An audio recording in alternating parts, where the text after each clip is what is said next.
Please, if I don't make it, please take care of my daughter for me and find out who did this to me. Welcome to Heritage Story, your #1 folktales channel for amazing stories. The champagne glass shattered against the marble floor at exactly the moment Mr. Kamelu grabbed his throat and collapsed. Kamsi, the clumsy virgin Maid everyone joked about, had just tripped over her own feet carrying a tray of drinks when she saw her billionaire boss fall like a tree cut at its roots. The entire celebration hall filled with screaming relatives, expensive perfume, and the smell of jollof rice turned into chaos in seconds. Kamsi scrambled on her knees through broken glass, her uniform torn, not caring about the blood on her palms as she reached Mr. Kamelu's convulsing body. His eyes were rolling back, foam bubbling at the corners of his mouth, and she knew with absolute certainty that this was not a heart attack or stroke. Someone had poisoned the hotel tycoon right here at his own daughter's 16th birthday celebration. Before we continue, if you want to see how this virgin maid saves a billionaire's empire, hit that subscribe button because what happens next will leave you speechless. Mr. Kamelu's younger brother, Chukwudi, pushed through the panicking crowd, his face twisted in what looked like concern, but Kamsi caught something else in his eyes, satisfaction. She had worked in this mansion for 3 years, cleaning toilets and serving food to wealthy relatives who looked through her like she was invisible, and she had learned to read faces the way her grandmother read weather patterns in the village. Chukwudi knelt on the other side of his dying brother, shouting for doctors and ambulances, but his hands never actually touched Kamelu, never tried to help, just hovered in the air like a bad actor in a Nollywood film. Kamsi grabbed Mr. Kamelu's hand and squeezed it, feeling his weak pulse fluttering like a trapped bird. The old man's eyes suddenly focused on her face, his lips moving, trying to form words that wouldn't come. Around them, guests were screaming, calling for help, recording everything on their phones like this was entertainment instead of man dying on Italian marble that cost more than her entire village's yearly income. "So, please stay with me," Kamsi begged, her sarcastic tongue for once completely silent as tears streamed down her dark cheeks. Mr. Kamelu had been kind to her, laughing at her clumsy mistakes instead of firing her like the other staff members wanted. When she accidentally set off the mansion's alarm system for 3 hours last month, he had chuckled and called her his entertainment. Now his hand gripped hers with surprising strength, pulling her closer until her ear was against his lips. His breath smelled bitter, like almonds mixed with something chemical, and she felt his words more than heard them through the chaos. "Kamsi, if I don't make it, fulfill my last wish, protect my daughter, and expose the one trying to kill me." The words came out in painful gasps, each syllable costing him effort, and Kamsi's heart hammered so hard she thought it might break through her ribs. She wanted to tell him she was just a clumsy maid from a poor village, that she had no idea how to protect anyone who exposed killers, but his eyes held hers with desperate intensity. The ambulance sirens grew louder outside the mansion gates, and Kamsi felt Mr. Kamelu's grip weaken, his eyes starting to close. She looked up and locked eyes with Chukwudi across his brother's dying body, and in that moment, everything became crystal clear like water from a fresh stream. The jealous brother's face had gone pale, his jaw clenched tight, and she saw naked fear flash across his features before he masked it with fake concern. He knew that his brother had just told her something, had given her some information, some dying wish. Kamsi's mind raced faster than it ever had in her entire 22 years of life. If Chukwudi was the one who poisoned Mr. Kamelu, then she had just become a witness, a threat, a target. The paramedics burst through the doors with their equipment and professional urgency, pushing everyone back, starting their procedures on the billionaire hotel tycoon who built his empire from nothing and might lose everything to his own blood. Kamsi stumbled backward, her mind spinning with the weight of what had just been placed on her shoulders. She needed to find Adiz, Mr. Kamelu's daughter, who had run upstairs crying when her father collapsed at her own birthday party. But as Kamsi turned toward the grand staircase, rough hands grabbed her arm and spun her around. One of Chukwudi's security men, a mountain of muscle named Amaka, held her with a grip that would leave bruises. "Mr. Chukwudi wants to speak with you," he said in a voice that left no room for argument.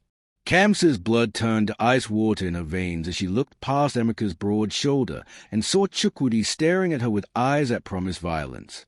The ambulance was loading Mr. Camelou onto a stretcher, relatives were crying and praying, and nobody was paying attention to the clumsy Virgin Maid being dragged toward a private room. She thought about her sick mother back in the village who depended on the money Kamsi sent home every month. She thought about young Adiz upstairs, completely unaware that her beloved uncle was the one who had just tried to murder her father. Most of all, she thought about Mr. Camelou's dying wish and realized with terrible clarity that a peaceful life of breaking dishes and making inappropriate jokes had just ended forever. What would you do if you were Kamsi? Run or fight? Comment below and smash that like button because next chapter will reveal the shocking choice she makes that changes everything. Kamsi sat on the cracked wooden stool in her mother's small village compound 3 days after the billionaire's poisoning, her hands still shaking every time she closed her eyes and saw Mr. Camelou's face. She had escaped Chukwudi's security that night by doing what she did best, being clumsy. When Amaka dragged her toward the private room, she had accidentally knocked over a massive flower vase that crashed into a catering table, sending food and dishes everywhere, creating enough chaos for her to slip away in confusion. The newspapers said Mr. Camelou was in critical condition at the hospital, hovering between life and death, while his brother Chukwudi had taken temporary control of the hotel empire to steady the ship during this difficult time. Kamsi knew the truth. Chukwudi was positioning himself to take everything, and she was the only person who knew about the dying wish to protect Adiz and expose a killer. Her mother, Mama Nkechi, sat across from a peeling cassava with gnarled fingers, her weathered face creased with worry lines that had deepened since her daughter arrived home unannounced. "You look like someone who has seen a ghost," Mama Nkechi said in their Igbo dialect, her voice still strong despite the sickness that had kept her bedridden for months.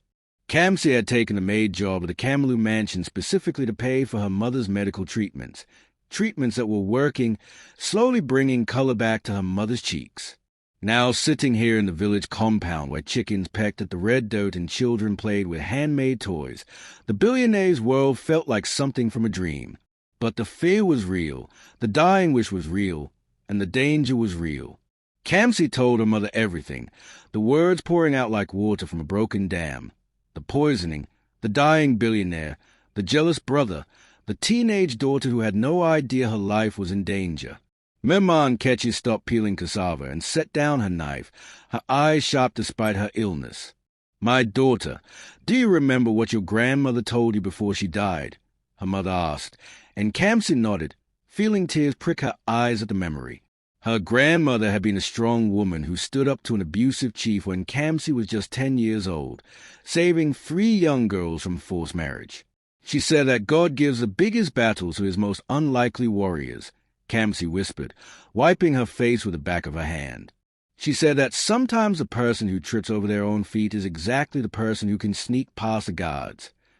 Mama Nkechi reached across and grabbed her daughter's hands, her grip surprisingly firm. That billionaire could have asked any of his wealthy friends, his lawyers, his security team to protect his daughter. But he asked you, the clumsy virgin maid who makes everyone laugh. Why do you think that is? The question hung in the air between them like smoke from the cooking fire.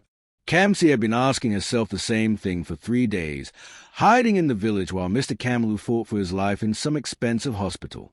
Maybe he had chosen her because she was invisible to people like Chukwudi, just a poor maid whose life was worth nothing in the calculations of the rich and powerful. The emotional weight of the situation crashed over Kamsi like a wave, and she broke down crying, her body shaking with sobs that came from deep in her chest. She cried for Mr. Camelou, who might die because his own brother was greedy and jealous. She cried for Adiz, who was probably at some expensive boarding school right now, not knowing that coming home might mean walking into a trap. She cried for herself, a 22-year-old virgin who had never even kissed a man, whose biggest adventure before this was accidentally flooding the mansion's entire second floor when she broke a pipe. "I don't know how to fight powerful people, Mama," she sobbed. "I don't know how to expose killers or protect rich girls. I just clean and serve and try not to break things." Her mother let her cry, rubbing her back the way she had when Kamsi was a little girl afraid of thunderstorms.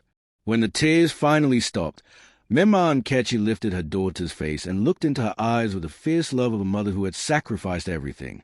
"You know how to survive," her mother said firmly. You know how to watch and listen and learn. You know how to make people underestimate you. Those are exactly the weapons you need. That night, Kamsi lay on her sleeping mat listening to her mother's gentle snoring and made her decision. She would fulfill the billionaire's dying wish no matter what it cost. She had no plan, no weapons, no powerful friends, but she had something that Chukwudi didn't expect, nothing to lose. If she ran away and hid in the village forever, Mr. Kamalu would die knowing his daughter was unprotected and his killer would walk free. If she went back and tried to help, she might die, but at least she would die knowing she had tried to do the right thing. Her phone buzzed on the floor beside her mat, and her heart nearly stopped when she saw the message from an unknown number. Adiz returns from boarding school tomorrow. If you care about Mr. Kamalu's wish, meet her at the school gate at 2 p.m. Come alone. They are watching. Kamsa's hands trembled as she read the message 3 times, trying to figure out who had sent it, friend or enemy, helper or trap. Outside, a dog barked in the darkness, and she heard footsteps approaching the compound. She peeked through a crack in the wooden door and felt her blood turn to ice. 2 men in expensive suits were walking through her village, showing her photographs to neighbors, asking questions. Chukwudi's men had found her, and they were already in the village looking for the clumsy virgin maid who knew too much. Will Kamsi escape the village and save Adiz, or is this the end of her story? Hit that like button and keep watching because next chapter gets absolutely crazy. Kamsi stood at a boarding school gate at exactly 2 o'clock the next afternoon wearing a borrowed wig, designer sunglasses she bought at the market for 500 naira, and a dress that made her look like a Lagos socialite, or at least that's what she hoped. She had escaped her village at dawn by climbing through her mother's back fence while Chukwudi's men knocked on the front door, then caught a bus to the city with nothing but the clothes on her back and 3,000 naira she had been saving for her mother's medicine. The expensive boarding school stood behind massive gates with security guards checking everyone who entered, and Kamsa's heart pounded so hard she could hear it in her ears. She had never pretended to be a rich woman before. Her entire life had been spent serving rich women, cleaning up after them, listening to them complain about problems that seemed ridiculous to someone who grew up fetching water from a well. Now she had to become one of them, had to walk and talk and act like she belonged in this world of marble floors and air conditioning. A sleek black car pulled up beside her, and the window rolled down, revealing a middle-aged woman with kind eyes and graying hair. "You must be the one Mr. Kamalu sent," the woman said quietly, glancing around nervously. "Get in quickly before they see you." Kamsi hesitated for only a second before diving into the back seat, her borrowed wig nearly falling off in her haste. The woman was Mrs. Okonkwo, Mr. Kamalu's personal secretary for 15 years, and she explained everything as she drove through the city traffic. Mr. Kamalu had woken up briefly in the hospital yesterday, still too weak to speak clearly but strong enough to write a note telling Mrs. Okonkwo to help Kamsi protect Adiz. The doctor said he had been poisoned with a rare substance that would have killed him if not for his strong constitution, but he was far from safe. Chukwudi had placed his own security guards at the hospital, claiming to protect his brother while actually making sure no one could speak to him alone. "Adiz doesn't know any of this," Mrs. Okonkwo said, her hands tight on the steering wheel. "She thinks her father had a heart attack and her uncle is taking care of everything. We need to get her away from the school before Chukwudi's people collect her." Kamsi felt the weight of responsibility pressing down on her like a heavy load of firewood. They waited in the car outside the school for 30 agonizing minutes until students started pouring out of the gates in their crisp uniforms, laughing and chatting about holiday plans. Adiz appeared looking exactly like her father, same proud nose, same intelligent eyes, same way of walking like she owned the world. She was scanning the crowd for her uncle's usual driver, completely unaware of the danger surrounding her. Kamsi took a deep breath, adjusted her fake designer sunglasses, and stepped out of the car trying to move like the wealthy women she had observed for 3 years. She made it exactly 5 steps before her heel caught on a crack in the pavement, and she stumbled forward, arms windmilling, nearly crashing into a fruit seller stand. The fruit seller grabbed her arm to steady her, and Kamsi's wig slipped sideways. Her sunglasses fell off, and every student in the area turned to stare at the clumsy woman who clearly didn't belong. So much for blending in with the rich people. Adiz's eyes widened in recognition. "Kamsi? What are you doing here dressed like?"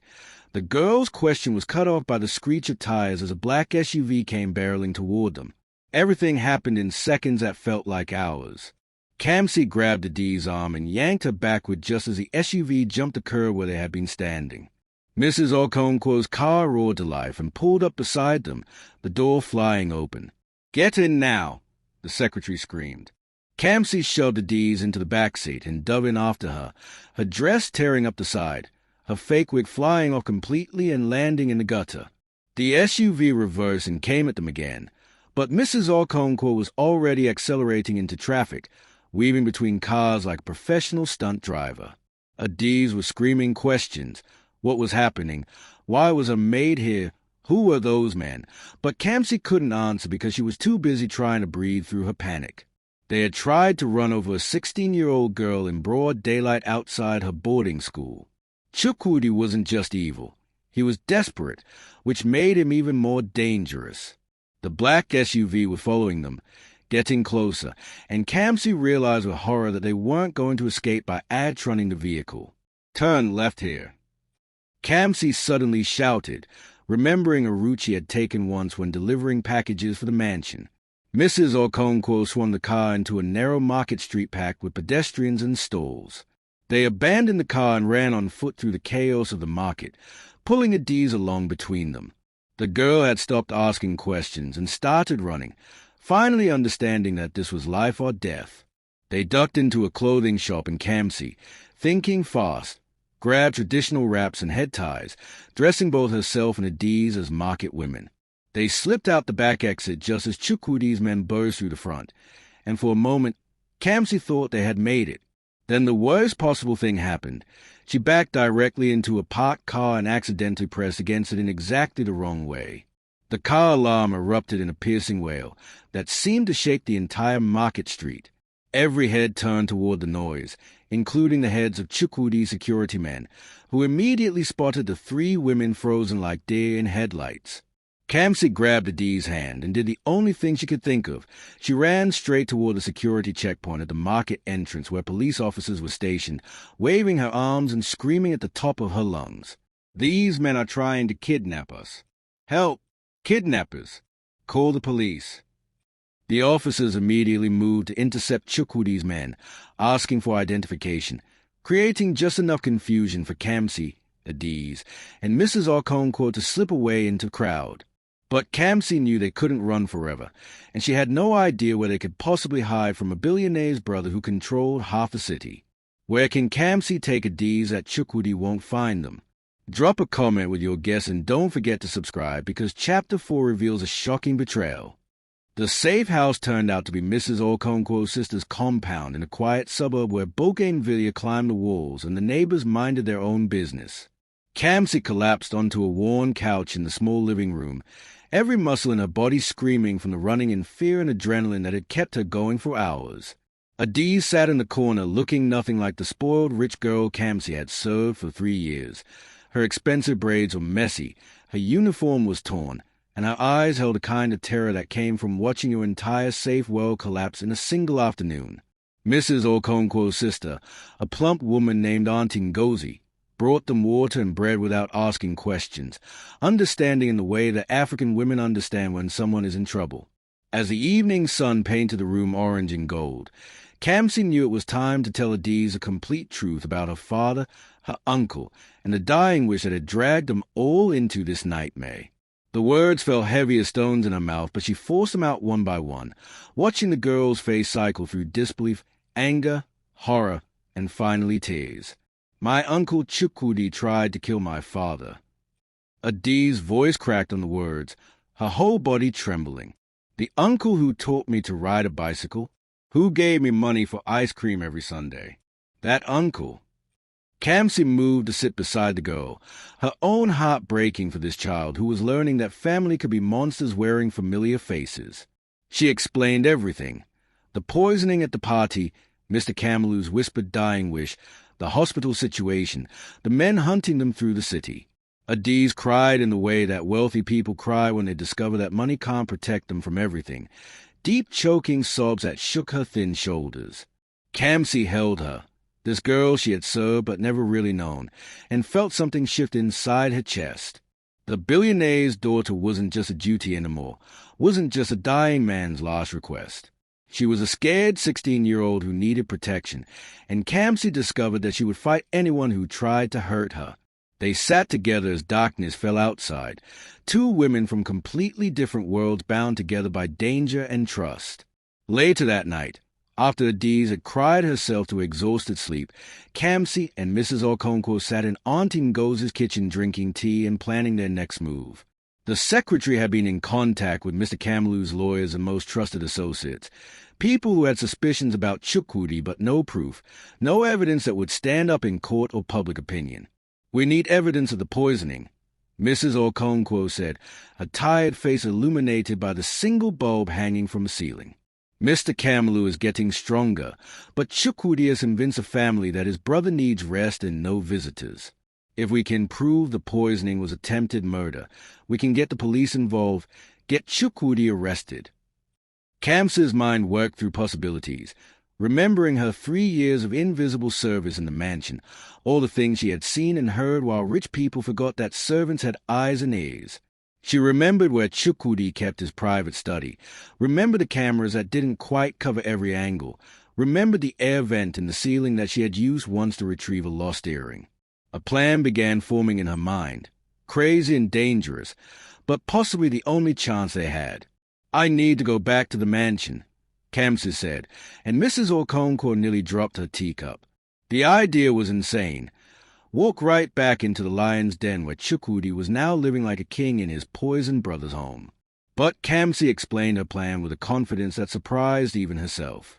She would sneak into the mansion during the big family meeting scheduled for tomorrow night, when all of Chukwudi's supporters will be gathered in the main hall celebrating his temporary control of the hotel empire. While they were distracted, she would break into his study and search for evidence, emails, documents, maybe even the poison itself if he was arrogant enough to keep it. Mrs. Okonkwo wanted to argue, wanted to tell her this was suicide, but she could see the determination in the young maid's eyes. This was no longer the clumsy girl who broke dishes and made inappropriate jokes. This was a woman who had found her purpose, her courage, her reason to stop being invisible. They planned every detail until after midnight, when exhaustion finally pulled them toward sleep. Kamsi checked on Adiz one last time, adjusting the blanket around the sleeping girl, whispering a promise that she would keep her safe no matter what. The next morning, Auntie Ngozi made them a breakfast of akara and pap, insisting they eat even though Kamsi's stomach was twisted with nerves about the night ahead. Adiz was quiet, processing everything, occasionally looking at Kamsi with a mixture of gratitude and confusion like she couldn't quite understand how her clumsy maid had become her protector. They spent the day going over the plan, reviewing the mansion's layout, discussing escape routes if something went wrong. Mrs. Okonkwo left to handle some business, promising to return before evening, leaving Kamsi and Adiz alone with Auntie Ngozi. The hours crawled by with agonizing slowness. At 4 o'clock, Mrs. Okonkwo returned looking excited, saying she had gotten them security uniforms that would help Kamsi blend in at the mansion. At 5 o'clock, Auntie Ngozi's phone rang, and she stepped outside to take the call, her voice too quiet to hear. At 5:30, Kamsi was trying on the security uniform when she heard the sound of multiple car engines outside the compound. She ran to the window, and her blood turned to ice. 5 black SUVs had surrounded the house, and men were getting out, Chukwudi's security team, armed and ready. Auntie Ngozi stood in the compound talking to them, pointing at the house, her face apologetic but determined. Mrs. Okonkwo grabbed Kamsi's arm, her eyes wide with shock and betrayal. "She sold us out," the secretary whispered in horror. She called them. "We're trapped." How did Chukwudi find them? And is this the end for Kamsi and Adiz? Smash that like button and keep watching, because next chapter has the most shocking twist you won't believe. Kamsi's mind raced faster than it ever had as she watched Chukwudi's men surround Auntie Ngozi's compound through the window, their hands moving to their weapons, their faces hard with purpose. Adiz stood behind her, frozen in terror, and Mrs. Okonkwo was frantically trying to call someone on her phone, but Kamsi knew they had maybe 2 minutes before the men broke down the door. For her entire life, she had been clumsy, breaking things, knocking over vases, setting off alarms, tripping over her own feet at the worst possible moments. But standing there in that small house with a terrified teenage girl depending on her, Kamsi suddenly realized something her grandmother had tried to teach her years ago. Sometimes what looks like clumsiness is actually seeing the world differently, noticing details other people miss, understanding that chaos can be a weapon. She grabbed Adi's hand and pulled her toward the back of the house, toward the kitchen where she had noticed something earlier that everyone else had overlooked. There was a small door in the floor, a cellar entrance that Auntie Ngozi probably used for storing yams and plantains, but to Kamsi it looked like salvation.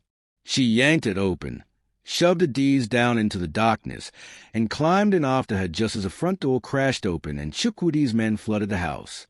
They huddled in the cellar, surrounded by the smell of earth and stored vegetables, listening to heavy footsteps above their heads, furniture being overturned, men shouting questions. Through the wooden boards, Kamsi heard Auntie Ngozi claiming she didn't know where they went, that they must have escaped through a back window, her voice shaking with what might have been real fear or excellent acting. The men searched for 20 agonizing minutes while Kamsi held Adi's close, one hand covering the girl's mouth to muffle her terrified breathing, her own heart beating so loud she was sure the men would hear it through the floor. Finally, mercifully, the footsteps retreated, car engines roared to life, and silence fell over the compound like a blanket. They waited another 30 minutes in the darkness before carefully pushing open the cellar door and climbing out. The house was destroyed, furniture broken, paper scattered everywhere, dishes smashed on the floor. Mrs. Okonkwo was sitting on the ruined couch, her face in her hands, and Auntie Ngozi was nowhere to be seen. "She didn't betray us," Mrs. Okonkwo said quietly, holding up a phone to show a text message. "She called them to this house, yes, but she also tipped off Mr. Kamlu's head of security. There are people on our side, Kamsi, and they are ready to move against Chukwudi tonight." The plan came together quickly after that, pieces falling into place like a puzzle solving itself. Mr. Kamlu's head of security, a man named Chief Obi, had been suspicious of Chukwudi for months but had no proof until Mrs. Okonkwo contacted him. He had been quietly gathering evidence, watching Chukwudi's movements, documenting suspicious activities. But they needed something concrete, something that would prove attempted murder beyond any doubt, and that's where Kamsi's original plan to break into the mansion became crucial. Chief Obi could provide security, create a distraction, get them inside, but only Kamsi knew the mansion well enough to navigate it while staying invisible. As evening fell and the city lights began to glow, Kamsi found herself dressed in a security uniform that actually fit. Standing outside the mansion gate she had entered 1,000 times as a servant but never as a warrior. Adi's was safe with Chief Obi's most trusted men. Mrs. Okonkwo was coordinating from a secure location, and Kamsi was about to walk into the most dangerous situation of her life with nothing but her wits, her knowledge of the house, and her legendary clumsiness that she was finally ready to use as a weapon instead of an embarrassment. The family meeting was in full swing when Kamsi slipped through a side entrance, blending in with the catering staff who didn't recognize her in the uniform. Chukwudi stood at the head of the grand dining table, surrounded by relatives and business associates, talking about his brother's unfortunate condition and his plans for the hotel empire's future. Kamsi felt rage burn in her chest seeing him play the concerned brother while wearing expensive clothes paid for by the man he had poisoned, sitting in a chair he had stolen through attempted murder. She made her way through the mansion like a ghost, using servant corridors and back staircases that the wealthy family had long forgotten existed. Chukwudi's study was on the 3rd floor, a room he had claimed for himself the moment his brother fell unconscious. The door was locked, but Kamsi had learned years ago how to pick simple locks after accidentally locking herself out of the supply closet multiple times. Her hands shook as she worked the lock, expecting someone to discover her at any moment, but finally it clicked open, and she slipped inside. The study was exactly what she expected from a man like Chukwudi, expensive, showy, filled with things meant to impress rather than things actually useful. She searched quickly, efficiently, looking for anything that could prove poisoning. In the 3rd drawer of Chukwudi's desk, hidden under some business papers, Kamsi found it, a small glass vial with residue at the bottom and a label in a language he couldn't read, but the skull and crossbones symbol was universal. Her hands trembled as she carefully placed it in her pocket, making sure not to touch the contents. She was turning to leave when the study door opened and Chukwudi himself walked in, his face going from surprise to recognition to cold fury in seconds. "The clumsy little maid," he said, closing the door behind him with a soft click that sounded like a death sentence. "I should have killed you at the party instead of just trying to scare you away. My brother always did have a weakness for worthless things." Kamsi backed away as Chukwudi moved toward her, his hand reaching into his jacket, probably for a weapon. She looked desperately around the room for an escape route, her mind racing through possibilities. Then, in the moment when Chukwudi was 3 steps away from her, Kamsi did what she did best. She became clumsy. She stumbled backward into a bookshelf, grabbing it to steady herself, and the entire massive wooden structure came crashing forward, hundreds of heavy books and expensive decorations avalanching directly onto Chukwudi. He went down with a scream, pinned under the weight, and Kamsi didn't wait to see if he could free himself. She ran from the study straight into the arms of Chief Obi and 6 police officers who had just entered the mansion. Behind them stood Mr. Kamalu himself, weak and supported by a nurse but alive and conscious, his eyes blazing with righteous anger. The party downstairs had been interrupted by law enforcement, and Chukwudi's supporters were being questioned while his financial records were seized. When the police pulled Chukwudi from under the bookshelf and found the poison vial in Kamsi's pocket, when they matched it to the substance found in Mr. Kamalu's blood, when they discovered emails on Chukwudi's computer discussing the poisoning with accomplices, the case became airtight. The jealous brother was arrested on the spot, screaming about his rights and his lawyers, but nobody was listening anymore. His years of jealousy, his resentment of his brother's success, his grief for an empire he didn't build, all of it collapsed in a single night because a clumsy virgin maid had refused to stay invisible. Mr. Kamalu pulled Kamsi into a gentle hug, tears streaming down his face. "You fulfilled my dying wish," he whispered. "You protected my daughter and exposed my killer. How can I ever repay you?" Kamsi thought about her mother in the village, about her own dreams she had put aside to be a servant, about the courage she didn't know she had until she needed it. 6 months later, Kamsi stood in front of a small hotel she now owned, a gift from Mr. Kamalu, who had insisted she take a part of his empire since she had saved it. Her mother lived in a nice house nearby, healthy and proud, and the Dees visited every weekend, the 2 of them now bound as sisters rather than servant and master. Chukwudi was in prison serving a 20-year sentence for attempted murder, his supporters scattered, his name a cautionary tale about jealousy and greed. Mrs. Okonkwo ran the hotel with Kamsi, teaching her the business, laughing about their adventure. And Kamsi, no longer a virgin maid but a business owner, no longer clumsy but confident, looked at her reflection in the hotel's glass doors and barely recognized a strong woman staring back. She had learned that courage doesn't mean not being afraid. It means doing the right thing even when you're terrified. She had learned that the people society overlooks are often the ones with the most power to change everything. Most importantly, she had learned that sometimes a dying man's last wish can become a living woman's first real beginning. Somewhere in the city, bells were ringing from a church, and Kamsi smiled at the sound, feeling grateful for every clumsy moment that had led her to this perfect place. The dying billionaires which had been fulfilled, the consequences had been paid by those who deserved them, and the happy ending was sweeter than any story she had ever heard, because this one was real, and it was Hayes. Asterisk, what did you think of Kamsi's journey? Drop your thoughts in the comments. Share this story with someone who needs to hear it, and subscribe for more emotional stories that will touch your heart.